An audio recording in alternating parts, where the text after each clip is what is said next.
Break બાદ હવે આગળ વાત કરીએ તો માંગરોળની માંગરોળ સિંધી સમાજ દ્વારા ભવ્ય મટકી યાત્રા, દરિયાદેવનું પૂજન, સત્સંગ, ભજન, મહાપ્રસાદ જેવા કાર્યક્રમનું આયોજન કરવામાં આવ્યું હતું. માંગરોળ સિંધી સમાજ દ્વારા ઈષ્ટદેવ ભગવાન શ્રી ઝૂલેલાલ ચાલીસા વ્રતની 40 દિવસ સુધી પૂર્ણ મર્યાદા આરાધના અને ભક્તિભાવ સાથે ઉજવણી કરી આજે 41મા દિવસે પૂર્ણાહુતિ મહોત્સવ પણ હર્ષો ઉલ્લાસ સાથે ઉજવ્યો.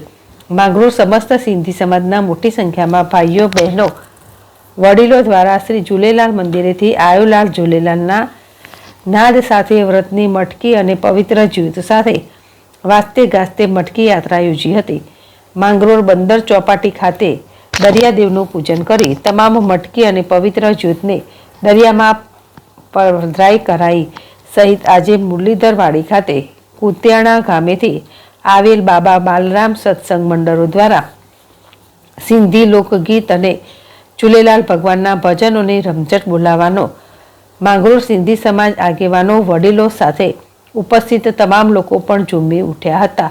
પ્રોગ્રામ બાદ પલ્લવ પ્રાર્થના અને મહાપ્રસાદનો સૌએ લાભ લીધો હતો.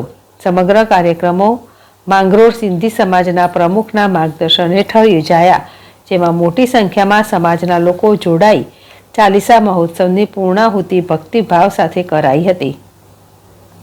જીતુ પરમાર, ZSTV માંગરોળ.